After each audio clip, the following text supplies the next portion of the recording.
nasci aqui em Florianópolis, em 1942, em plena Segunda Guerra Mundial, quando não existia luz à noite. Era a luz de velas que trocava minhas fraldas, porque tudo apagava à noite. Então, Segunda Guerra, eu peguei bebê. Vivi aqui só para nascer. O meu pai era prefeito de São Francisco do Sul, então já nasci numa família de políticos. O berço político era o pai prefeito, né? E de lá, depois de 4 anos, acabou o mandato e nós fomos para Tubarão. Ele era funcionário público federal, na Caixa dos Ferroviários, né? E lá, então, eu comecei a minha vida acadêmica com 5 anos na escola, no Jardim de Infância. Fiz todo o primário e parte do ginásio naquele tempo, né, no Colégio de Freiras, Colégio São José, dessas freiras aqui também do Colégio Coração de Jesus. E, bom, eu fiquei lá até 56. Daí meu pai, como era funcionário público federal, criaram, né, os institutos de aposentadoria na época, e ele veio para Florianópolis para trabalhar aqui no que seria o INSS antigo, né? Era o IAPTEC, que era Instituto de Aposentadorias e Pensões dos Trabalhadores em Transportes de Cargas.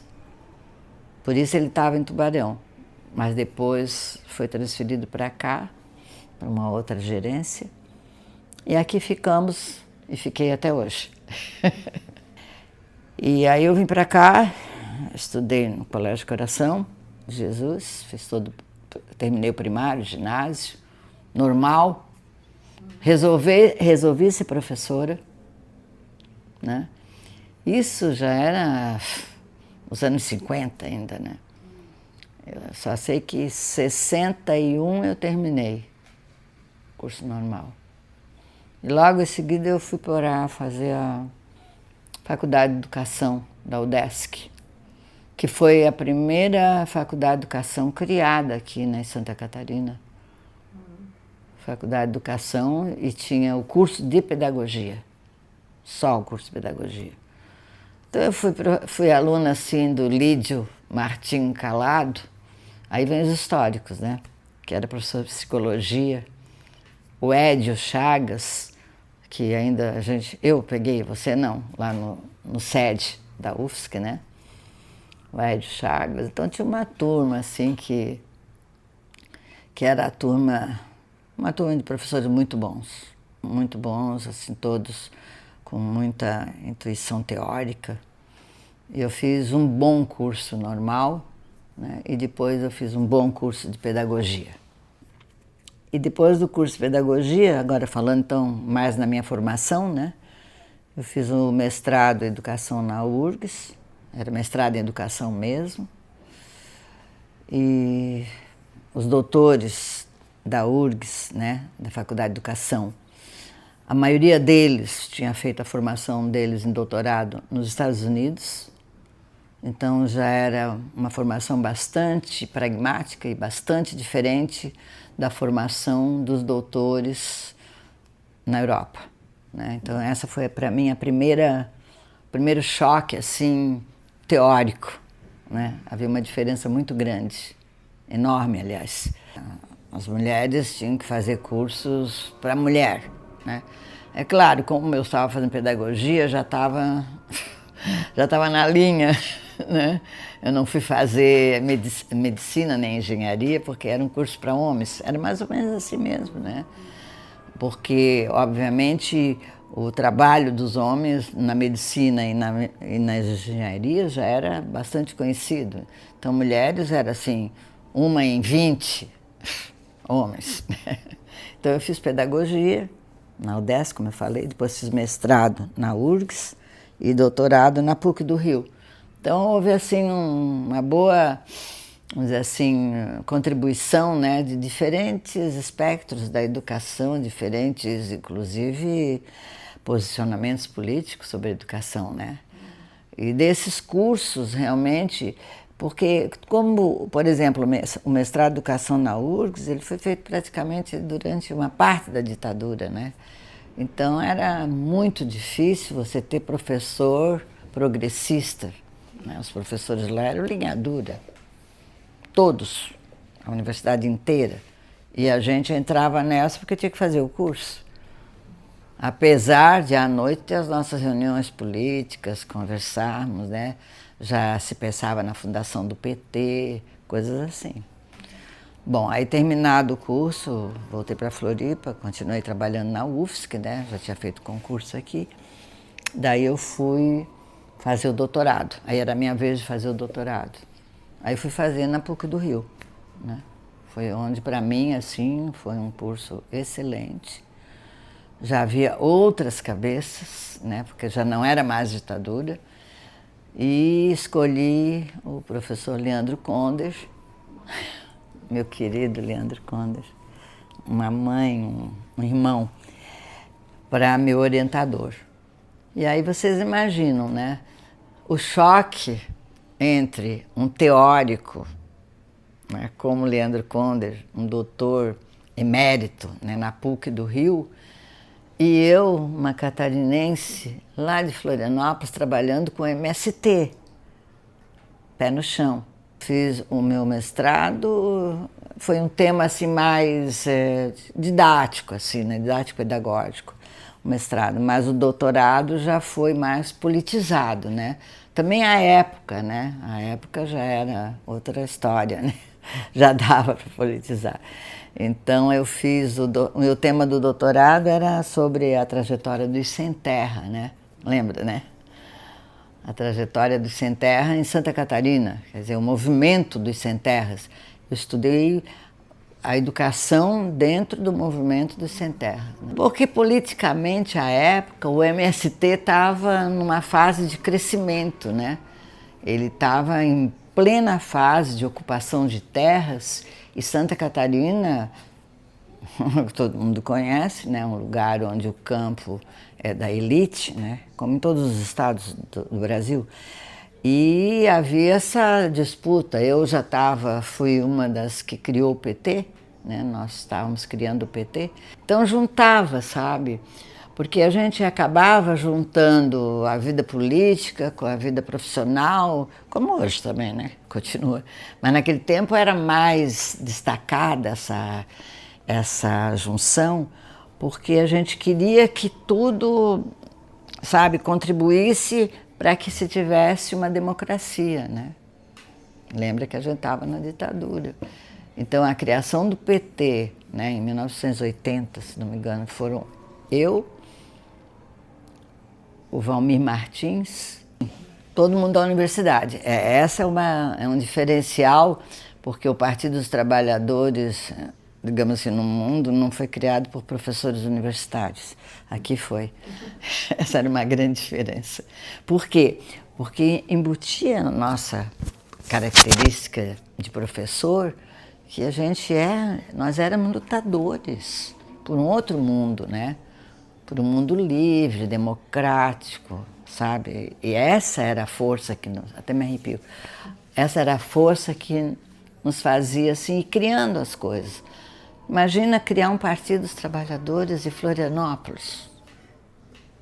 Era na Conselheiro Mafra, subia-se uma escada lá no primeiro andar, era um lugar horrível, só tinha uma mesa, um monte de papel pelo chão, um lugar assim bem de petista da época, criando aquelas coisas, onde é que está isso, bem desorganizado, criamos ali o PT. Ali começou assim toda uma outra história, né?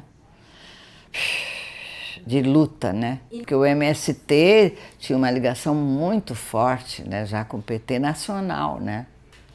Porque o PT, o MST em Santa Catarina era uma coisinha de nada, né? Mas o MST nacional tinha toda uma relação com os partidos de esquerda, né, nacional, né? Então esse foi um período assim bem difícil para a gente, sabe? Porque nós não podíamos nos mostrar, qualquer coisa a gente era preso. Bom, preso fomos várias vezes, né? Nos pegaram saindo uma vez lá do PT, nos botaram no camburão, a gente nem sabia por quê, o que estão nos prendendo, né? Assim. Aí fomos presos e ficamos na prisão, no centro de Florianópolis, que ficava pertinho da TAC, na esquina, sabe a Saldanha Marinho? Então, aqui era a prisão, né? E aqui era a casa da minha avó. E aí da janela da prisão, que era no porão, eu via a minha avó, mas ela não sabia onde é que eu estava, ninguém sabia. E a gente não podia se comunicar com ninguém. Depois nós começamos a passar bilhetinho pela gradezinha para um primo meu que vinha buscar. Ele se deitava no chão, né, e pegava o bilhetinho e a gente escrevia. Estamos mal de comida, traz uma coisa para a gente comer. Eles traziam chocolate. Era em plena fase, né, de ampliação do MST, né, aquela. Né? Então, ali nesse momento, assim, 84, 85, 86, ali até os anos 90, né, quando abriu-se, né, toda uma larga, né, atuação do MST. Foi enorme ali. E aí estudar o MST, quer dizer, não foi só sobre o MST, porque na verdade a minha tese abordou vários movimentos, né? Mas o MST foi o deles, foi para mim o mais importante assim, da minha tese, foi ter conhecido o MST, ter estudado o MST, sabe? Desde a sua criação, as pessoas, onde iam, e a gente ia junto, né? Porque naquele tempo também tinha uma diferenciação muito grande da pesquisa teórica, né? Pesquisa de caráter teórico, e a pesquisa não se chamava de caráter prático. Aí tinha outro pesquisa participante. Participante, né? A pesquisa participante. Então, óbvio que eu optei pelo método, né, da pesquisa participante, pela característica da pesquisa participante, que era para, em estar dentro do movimento, também estava estudando o movimento, né? E isso foi assim um momento riquíssimo da minha vida acadêmica, estar dentro do MST. E aí, dentro não significava estar só estudando lá, anotando, né? Era efetivamente, como o caráter da pesquisa participante era participar, então eu me tornei quase uma, né, mulher dentro da luta do movimento, porque lá tinha a luta das mulheres, né? Tinha a luta pelo espaço físico, claro, pela terra principalmente, né? E também pela plantação.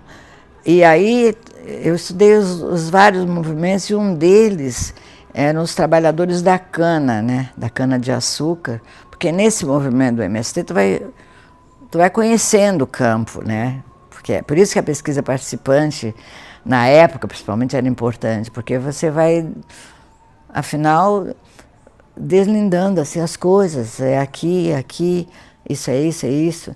Então eu comecei a ver que tinha movimento de mulher, né? Tinha a relação do MST com a igreja católica, né? Tinha a relação dos pequenos produtores rurais, que eram pequenos mesmo, né?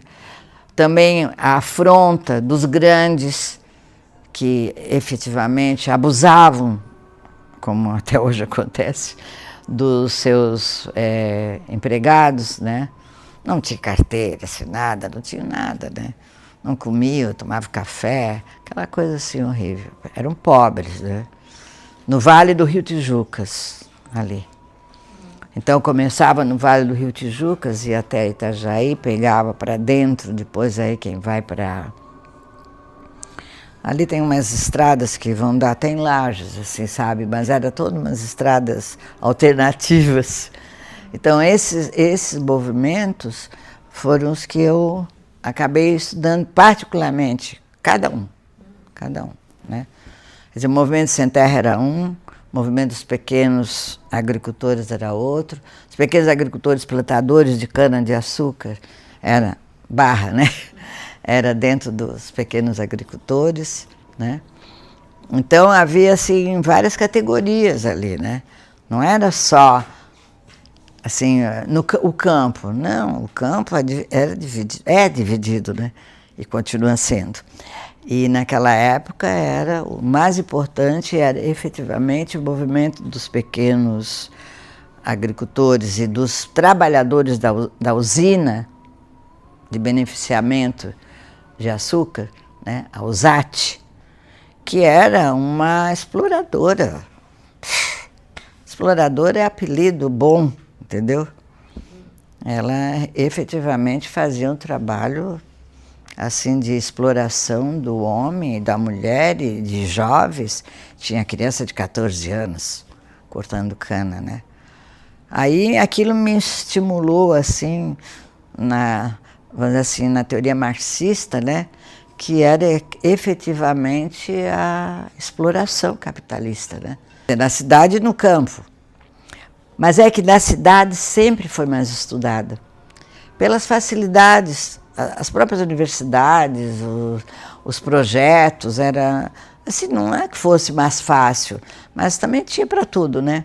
Agora, estudar o campo naquela época significava que eu saía todos os dias de Florianópolis para ir a Tijucas.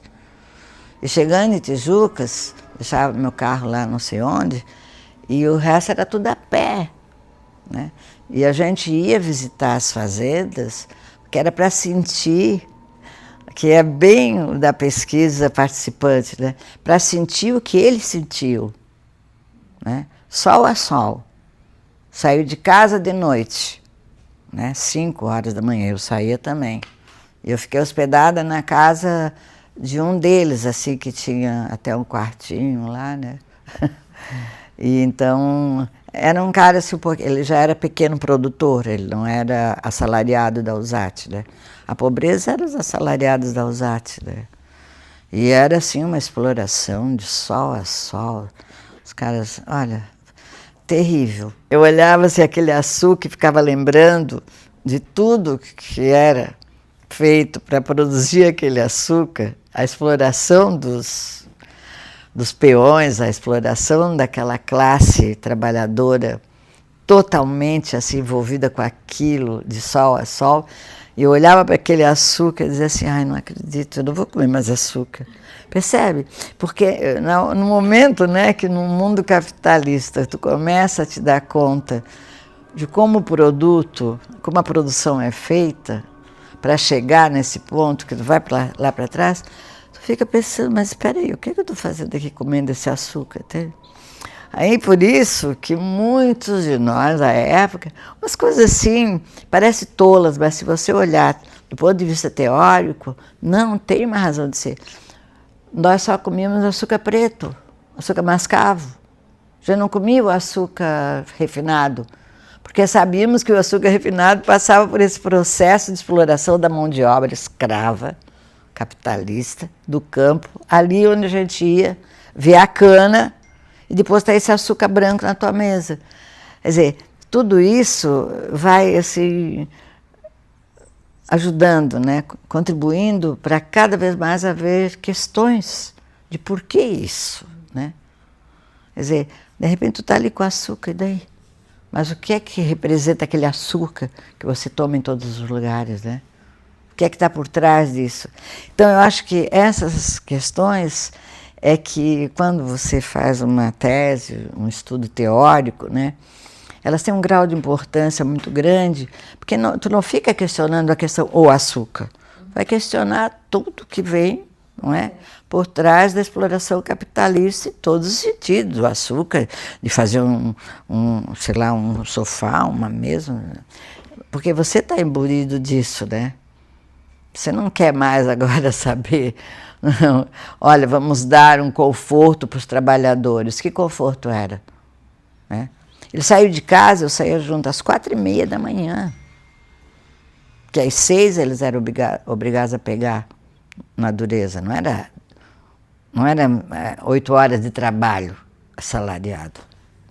Então essas são as coisas que tu só vê porque a pesquisa te permite, né? Pesquisa de campo mesmo. E de campo, né? Campo no sentido... Campo do campo, é. Eu estudei vários movimentos, né? Um deles foi o da cana-de-açúcar, os trabalhadores da USAT, e outro... Aí, vamos dizer assim, de quebra, né, vão aparecendo os movimentos, né? E o MST foi um deles, né? Porque bem naquela época, nos anos 80, que o MST deu aquela puxada para cima, né? Sim. Foi ali que foram os maiores momentos de invasão das terras, né? De toda aí, da riqueza aqui de Santa Catarina. Então, aí a gente participava, no fim estava indo junto, né? Eu dava uma disciplina no mestrado, vai lembrar o nome agora também, né? Enfim. E eu, para o mestrado, né? Na pedagogia não tanto, porque parecia assim que não, o pessoal do mestrado tinha outra cabeça já a maioria trabalhava, né? Já tinha uma noção de capital trabalho. Então, eu trabalhei muito mais isso com mestrado, tanto que alguns mestrandos meus depois fizeram, né, dissertações, teses, até depois do doutorado, aqui, depois em Tubarão, sobre o trabalho no campo. Porque outra coisa, sim, que eu quero destacar, é que é muito difícil, né, não sei se é difícil, também impossível não foi, mas os professores se deslocarem para o campo, que toda a formação teórica, nossa, é uma formação teórica para a problemática da cidade. A maioria de nós sempre estava estudando ou vivendo isso, fundamos o PT, tudo em nome dessa exploração capitalista. Mas o campo estava assim, meio esquecido com isso. Não foram muitas pessoas que estudaram o campo. Quem me instigou um pouco a estudar o campo, agora imagina a contradição, foi a Julieta Calazans.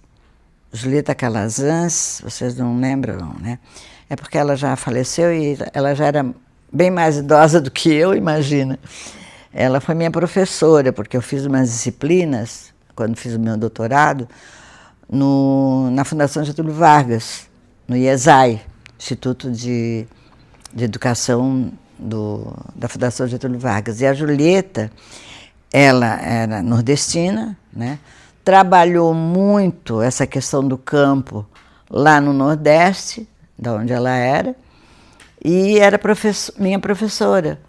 Então eu tive muitos estímulos da Julieta para estudar o campo aqui.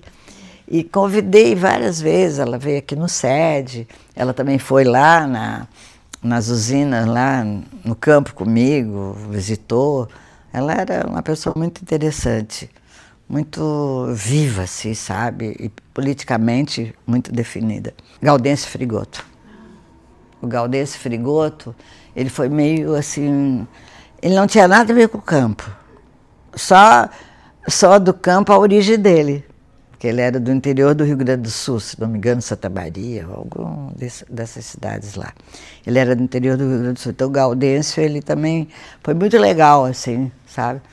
Marxista, sempre, sempre. Tem vários livros dele, assim, usei muito Gaudêncio, assim, na minha tese. Então, aí, quando eu comecei a fazer a pesquisa, né, a minha pesquisa era assim, a exploração no campo, a exploração capitalista, né, da grande indústria, USAT, dos trabalhadores.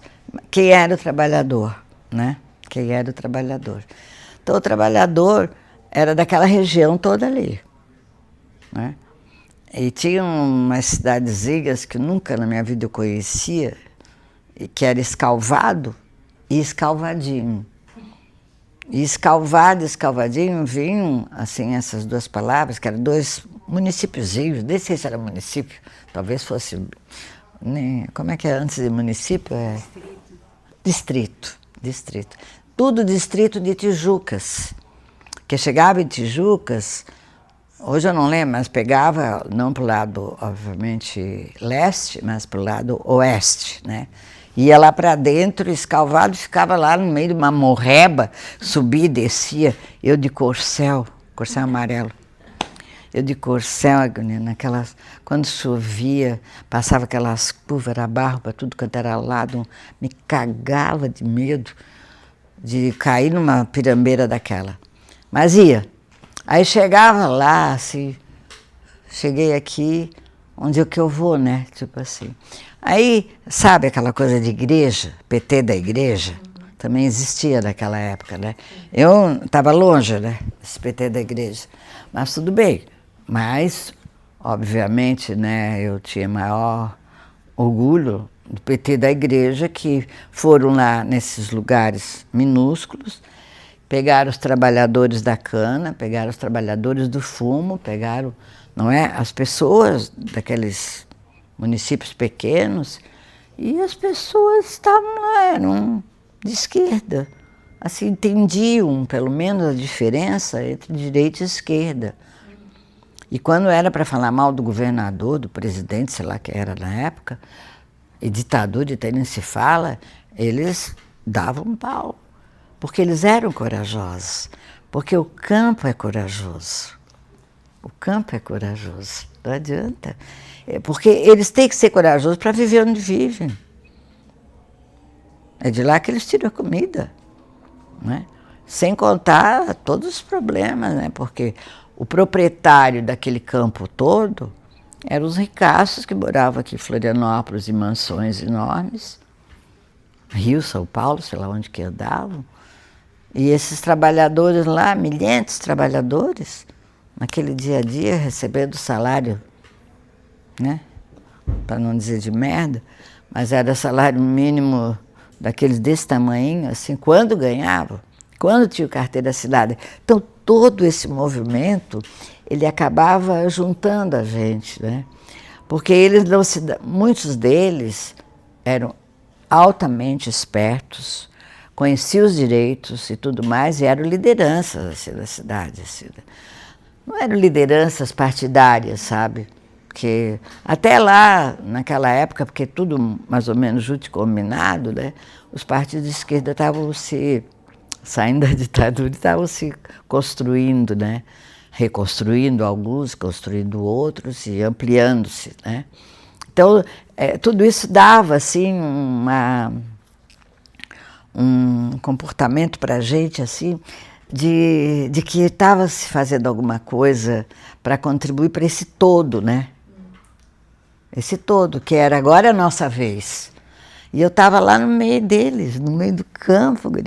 E quando eu ia para aquelas reuniões deles, que eram chamadas muitas vezes pelos patrões, lá estava eu junto. Eles nem me viam lá dentro, eu estava lá escutando, assim, né?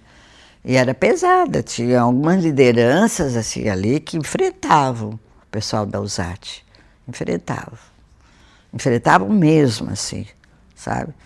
Porque nós não temos nem água, não temos nem isso, não temos nem aquilo. E quando você via o mundaréu, assim, a extensão de terra por onde eles plantaram a cana e exploraram aqueles pobres trabalhadores da terra, mas da sua terra, é uma coisa. Olha só a quilometragem do que eles exploravam e do número de pessoas que trabalhavam para eles.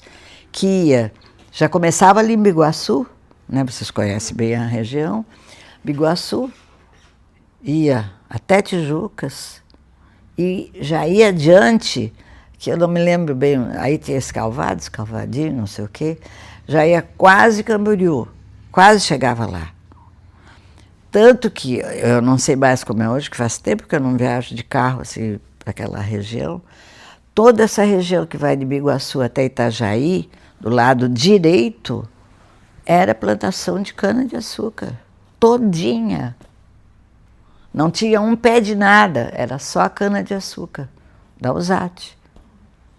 Percebe? Então, a grande empresa instalada no campo, né, Bel? Isso que a gente tanto discutiu, estudou nos nossos autores heróicos de esquerda, a gente via aqui.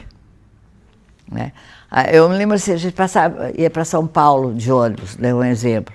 Você chegava lá, em determinado momento, você só via aquela plantação, sei lá, mandioca, sei lá o que era. Madeira, sei lá o quê. Assim, a gente tinha isso aqui em Santa Catarina, a olhos vistos, assim, ó. uma viagemzinha, como se diz, né? Daqui a Joinville, você via campos de exploração, dos dois lados da estrada. Você imagina isso? E sabe, e a época, ninguém se dava, ninguém, sabe, não tinha uma matéria da RBS, entendeu? Vou mostrar lá os plantadores de cana, e você ia ver onde eles moravam. Porque a pesquisa participante era assim, né? Você dormia na casa das pessoas. Uma coisinha assim, claro. No chão, no corredor. Eu dormia em corredor. Corredor da casa, porque não tinha quarto. Então, assim, essa vivência não era assim só porque é uma pesquisa participante, então você tem que... Não era isso. É porque tinha que dormir, primeiro. Tinha que comer. O que era a comida? Eu não tinha o gado para matar e ter carne. Era peixe de rio. Então, quer dizer, tudo no campo, assim, principalmente no campo pobre, né? Nós estamos falando assim de um outro aspecto, campo pobre, trabalhadores do campo. Então, assim, era triste. Comiam assim e não plantavam, porque ficavam de sol a sol como empregados da grande indústria, da Usat, entendeu? Então não plantava para eles. Essa é uma outra característica do campo, né? Do trabalho escravo do campo, que planta para o outro ganhar dinheiro e não planta para si para comer. Ninguém tinha horta, Bel. Não é? A gente fica pensando, mas uma hortinha. Não tinha. Ninguém tinha horta. Comiam muita batata, que batata dá em qualquer lugar, assim, né? Comiam muita batata, né? Também comiam muita carne, porque aí a questão de ser carnívoro, do ser carnívoro não chegou lá, né? Comiam muito porco, né? Por isso criava o porco, para comer. Não era porco para criar porquinho para vender, não era para comer. Então, essa realidade assim, que eu conto, assim, porque eu vivi isso, a gente imagina, lê, né? Mas a realidade não adianta. Tinha um grupo de alunos, todos não, porque assim, começa por aí, estudar o campo, primeiro que é difícil, porque é longe, né? Então já nem muita gente...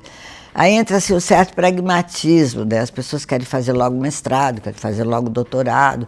Então, muitas vezes, fazer uma tese de campo, e de campo mesmo, torna-se mais difícil, né? Muito poucas pessoas fazem.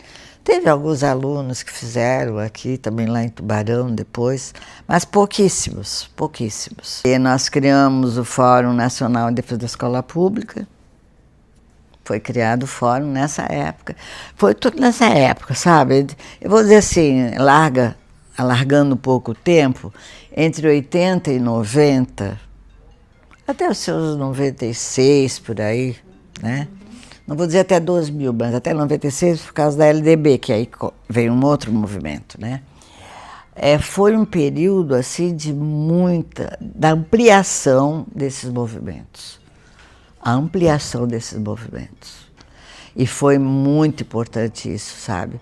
Porque também assim, não havia... Primeiro que contra o MST, todos. Políticos de direita, de esquerda, muitos, porque invadiu a terra, aquela coisa que você conhece, vocês conhecem. Então, assim, trabalhar, digamos assim, teoricamente, nesse campo e nesse campo, foi uma porrada, como se diz. O Fórum Nacional foi porque, bom, aí vinha toda a questão assim, do trabalho mal pago, os salários na época, né, dos professores, principalmente das universidades, estava lá embaixo, aquela coisa toda. Então tinha a época, porque tudo era junto, sabe? Tudo era junto, era a luta no campo, mas também era a luta da cidade, também era a luta pelo salário, porque quando a gente está envolvido na luta por uma sociedade mais justa, igualitária e tudo mais, você não consegue ficar só num setor, né, campo, né? Você vai, o que estava acontecendo com os funcionários, com os trabalhadores das fábricas de Santa Catarina? Então você acaba pegando tudo, porque, por exemplo, a Usat, ela era uma indústria açucareira. Como eles eram pagos, como eles eram assalariados, né? Que eram explorados, como trabalhavam das 6 da manhã às 6 da tarde, 12 horas de trabalho intenso, de sol a sol. Então, porque quando você tem a visão do todo e é marxista, você consegue, não dá para estudar as coisas assim, pontuais, separadas, né? Você tem que fazer o conjunto da obra, para entender essa obra. Olha, eu acho que mudou muita coisa. Eu acho que, sim, o movimento do campo hoje, eu acho que ele está bem devagar. Eu não vou dizer todo o Brasil, porque eu não estou mais estudando esse campo, mas, assim, mesmo Santa Catarina, está muito devagar, assim, sabe? Eu não vejo, assim, eu não sei se eu estou, assim, com pouca informação, mas eu não consigo ver os nossos colegas políticos de esquerda, assim, adentrando ao campo, para aqui mesmo, porque nós vivemos no campo. Veja, Santa Catarina é um campo, tirando a capital, Itajaí, sei lá, outras cidades, Tubarão, sei lá o que, para o sul, lá para o oeste, mas acabou. São centrinhos e campo.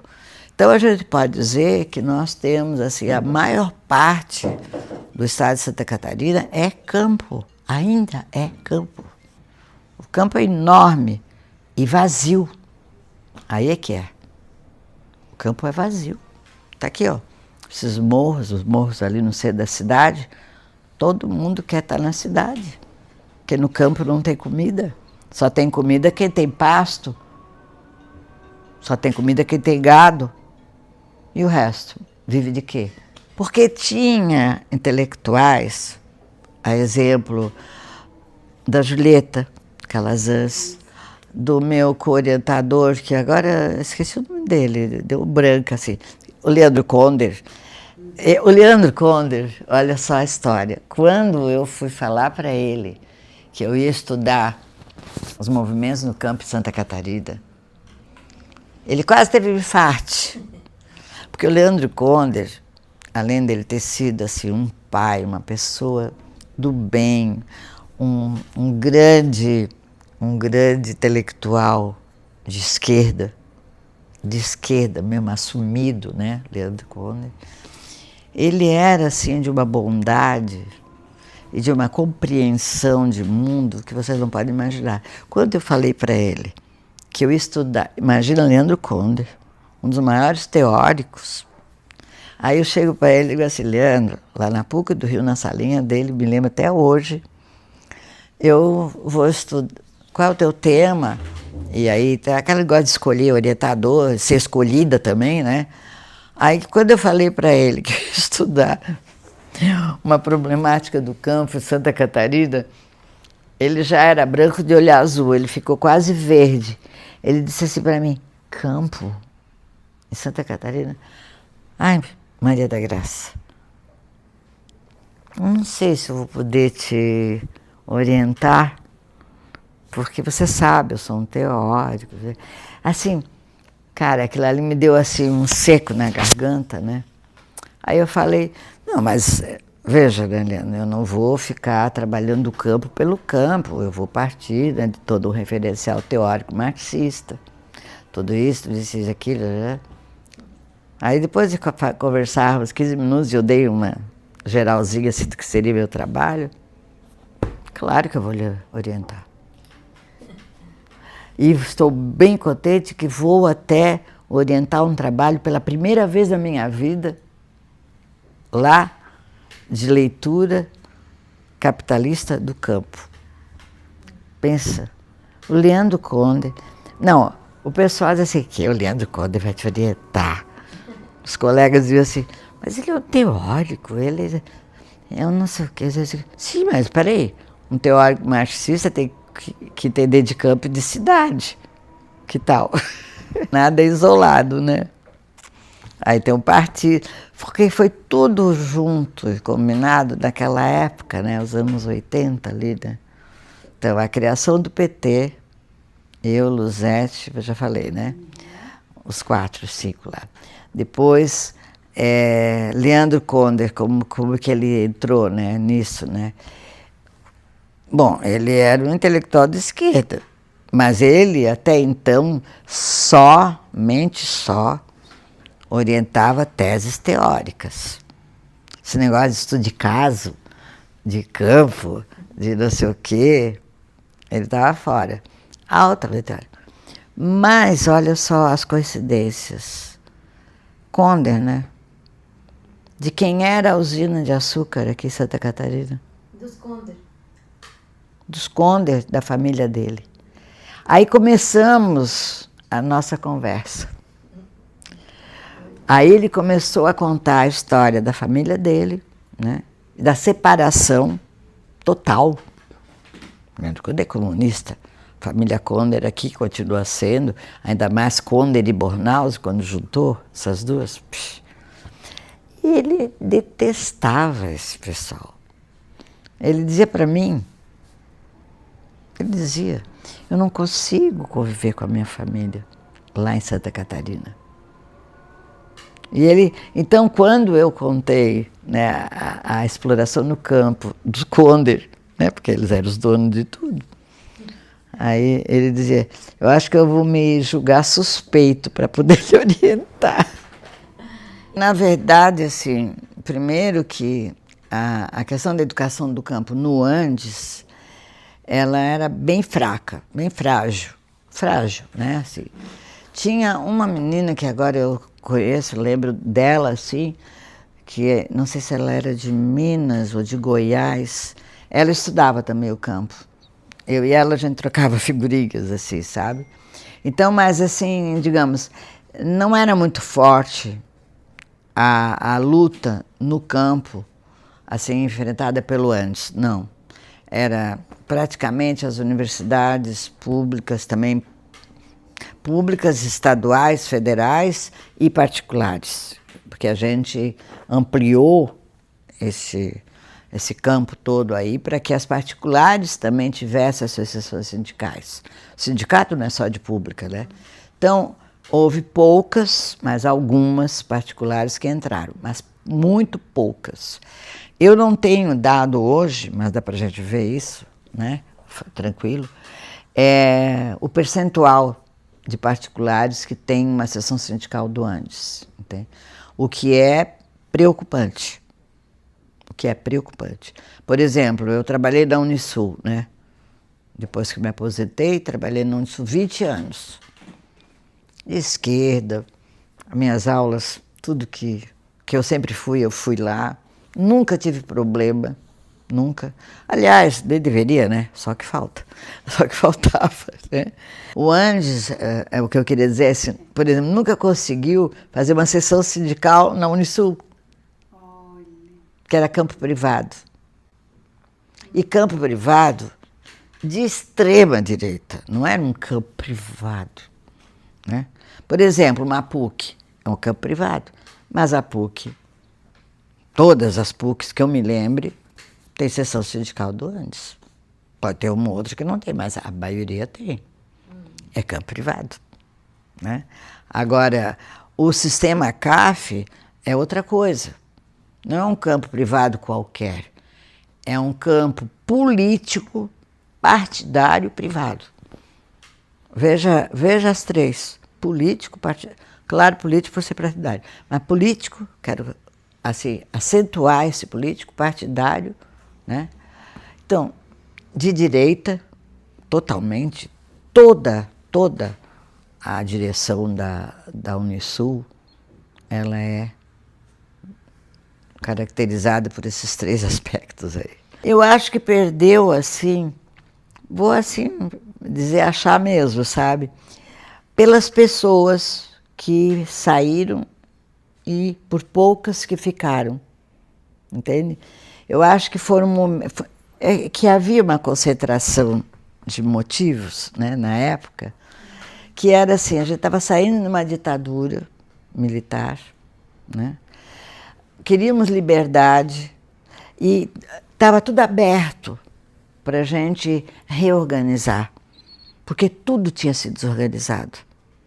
Então foi assim, a fundação do PT, veja, foram vários movimentos, né? A fundação dos sindicatos, o Sindicato Nacional, dos sindicatos de base nas universidades públicas, federais, estaduais, privadas. Quer dizer, esse movimento foi riquíssimo. A criação de partidos políticos de esquerda, PT, 80, né? PCdoB já era criado, mas ele teve uma nova, né? Uma recriação, digamos assim, de um outro aspecto, né? E, então, eu acho que esse momento foi muito rico, e abriu as portas, né? Abriu as portas para os movimentos. E aí veio a luta salarial, né? Que a luta salarial ela acabou também juntando mais todo mundo, né? Porque universidades públicas, seja federais, seja estaduais, tinham um ponto em comum. Os salários estavam mais abaixo do que, não vou dizer do cu do cachorro, porque coitadinha da Camila, né? Então, os salários estavam muito baixos. Então, houve a carreira. Então, aí, tu vê, junto à luta do campo, nós tínhamos que estar presentes na luta da criação dos partidos, na luta da criação dos sindicatos, da ampliação dos sindicatos, que o ANDES já estava criado, né? Mas o ANDES-SC, o SCIND, foi ali também. Ali que ele teve a caracterização maior de sindicato e foi para a rua, foi para as greves. Então, eu acho assim, que acompanhar isso, ai, gente, até me arrepio assim, sabe? Porque foi um momento que não vai existir mais. Ficou na história, mas existiu, entende? E foi muito forte. Por quê? A gente estava criando o PT lá na rua Conselheiro Mafra, uma escadinha lá em cima, com um pedacinho de, né, uma saleta desse tamanho, que cabia eu, o Guinter, a Luzete, o Ademir, e deve ter mais um, dois, que eu não lembro. Mas assim, 5, 6. Mas foi criado ali, entendeu? Criou o PT. Criou o PT. Então, assim, criou o PT, saia do PT, vamos criar o Andes, entendeu? Aí, de novo, não os mesmos personagens, mas com as mesmas características, professores universitários. Essa é uma questão que também a gente não pode, às vezes, dizer muito assim, porque parece que a gente está se, né, querendo ser o dono da bola. Essas coisas, né? Mas, queramos ou não, se não fosse aquele pequeno grupo lá, criando o PT, não é que não existisse, mas essa é a história do partido, né? Criou ali. Criou com o professor universitário, o Partido Trabalhador, professor universitário, que alguns deles eram doutores. A LDB começou a ser discutida nos anos 80, começo dos anos 82, por aí. Tu imagina, foi aprovado em 96, foram 14 anos de luta. E luta. Que movimentou também, né, o Brasil inteiro. Movimentou o Brasil inteiro. E foi uma coisa bem... foi assim... A LDB, voltando agora para esse assunto da LDB, a LDB foi assim, ao mesmo tempo uma conquista, mas também ao mesmo tempo foi uma conquista, como toda, muito sofrida, mas essa foi demais. Nossa, você conviver com Darcy Ribeiro, querida, olha... Como é que foi isso? Ai, foi horrível. Primeiro porque ele era um cara assim, ele era um déspota, ele era um cara assim horrível. Porque tira o... Oxe, meu telefone tá chato. Tira o Darcy Ribeiro, ele tinha duas, assim, não, ele podia ter 3, 4, né? Mas assim, características, né? Porque ele era um senador, pensa, senador da República. E não era um senadorzinho, ele era um senador que tinha orgulho. E exercia aquele mandato com todo o vigor da idade dele, lá dos seus...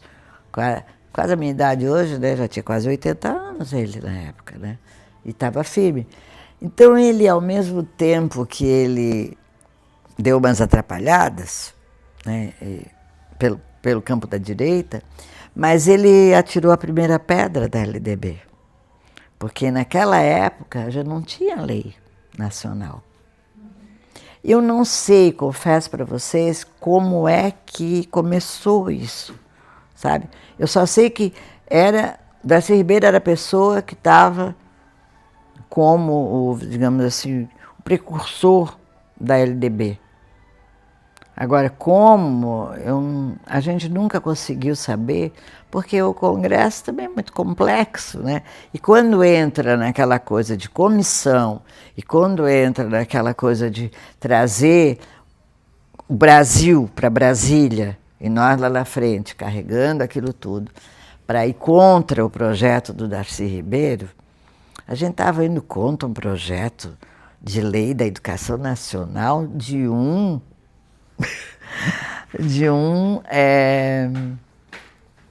senador da República, de nome Darcy Ribeiro, que era famoso.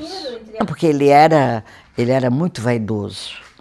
A grande característica do Darcy Ribeiro era a vaidade. E a vaidade não foi por causa da LDB, era já de antes. Todos nós conhecíamos, né, dos próprios companheiros de partido dele. Ninguém gostava muito dele, assim, ele era aquele que se arrasava, ia passando por cima de todo mundo para botar o nome dele. E esse homem era o precursor do projeto da LDB, que milhares de professores, milhares de estudantes, nós sindicalistas, estávamos há anos querendo ter uma lei de diretrizes e base, entendeu? Então, quando apareceu o primeiro projeto lá, gente, vocês não imaginam, assim, trabalho que a gente passava, porque era horrível. Primeiro porque privatizava. Ele dava um tom, quando a gente dizia assim, até de uma forma bem, não vou dizer popular, mas bem por cima de tudo, assim, ou bem frágil, né? Que a LDB era uma lei privatista, ela era. Então ali já era outro vínculo, né? Era agora com uma lei nacional da educação, onde, em momento algum da lei, tinha qualquer resquício de educação no campo. Pode pegar a lei hoje, não tem nada, nada. O que teve foram vários projetos, né, que os nossos, felizmente, deputados de esquerda, que a gente ia emendando e eles levavam, a gente emendava e eles levavam. Mas foi uma batalha aquilo ali, foi uma batalha.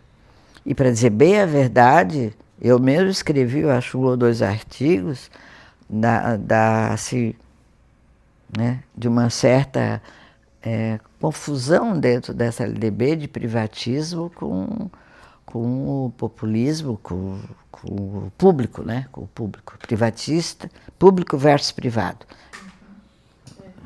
A gente pegar artigos meus lá de 95, 96, até acho que tem uma revista do Andes que tem o primeiro artigo. Não lembra, Bel? A revista verde, capa verde. Então, assim, porque tu vê como é que era a riqueza do momento, né? Riqueza e dali, né? Trabalho. Tudo estava se criando ou recriando, né? 94 a 2004, digamos, esses 10 anos, foram, né? Foi a criação da LDB, foi o PNE, né? Foi a carreira do magistério superior, aleluia, né? E viva nós! E fora o resto todo, né? E a juntada desse grupo do Fórum Nacional? Era terrível. Oh, só valeu, menina. Quando eu fico contando essas coisas para vocês, né? Eu digo contando, narrando, que é mais bonito, né? Eu, assim, às vezes me emociono, assim, sabe? Porque foi uma luta, assim, pesada, viu? Pesada. Porque tinha de tudo, até prisão a gente teve. Nós fomos até presos, pensa, por 2 noites, porque estavam lá nos corredores, aliciando deputados federais. Então, assim, a gente era preso. Aqui em Florianópolis, nós somos presos, falei para vocês, do lado da casa da minha avó, porque a gente estava no movimento, na praça. Então, assim, era muito simples prender, né? Era muito simples prender, pior, né? E sermos, né? Não comíamos, a gente ficava sem comida. Então, assim, a coisa era muito séria, gente. Quando eu penso que isso passou e que a gente vivenciou isso, eu e meus companheiros todos de luta, né? Eu fico pensando, será que eu tive um pesadelo ou aquilo realmente aconteceu, né? Porque tudo era prisão, mulher. Tudo era prisão. Ah, valeu a pena, primeiro porque eu posso contar isso para vocês, entende? Contar assim, claro, tem um monte de lapsos, um monte de esquecimentos, várias pessoas que eu gostaria de citar, que eu já não lembro o nome, assim, entende? A memória, mas vale, né? Porque para mim, estar vivendo esse momento agora, dessa narrativa para vocês, é de um grau de importância tão grande, porque eu me obrigo a revisitar a minha própria história. E eu me obrigo, assim, a ver o valor que foi, a gente, naquele tempo, aquele grupo, o que movia, né? A gente, e é verdade, temos não adianta dizer que não foi, fui. A LDB, com todos os problemas dela, e tem muitos, o Plano Nacional de Educação, né? Os movimentos para fazer aquele Plano Nacional de Educação, a carreira do magistério superior, as carreiras dos estados que foram obrigadas a serem feitas, a formação dos professores que para estarem na carreira tinham que fazer a formação. Então, tudo isso foi construído naqueles anos. E foi conquista de vocês, né? Dessa geração. E esse grupo, assim, agora, cada um está num canto, porque também usufruindo, né, da aposentadoria um pouco. Eu sinto uma porra de uma falta. Na boca. Toda semana, às 6 horas da manhã, no aeroporto. Toda semana, 10 anos. Morando no mundo, meus filhos ficavam. Nem sei como, a minha mãe, às vezes uma moça que ficava cuidando, e vai, vem. Mas deu, né? Não é? Tô aqui, ó, Valeu. firme. Ai.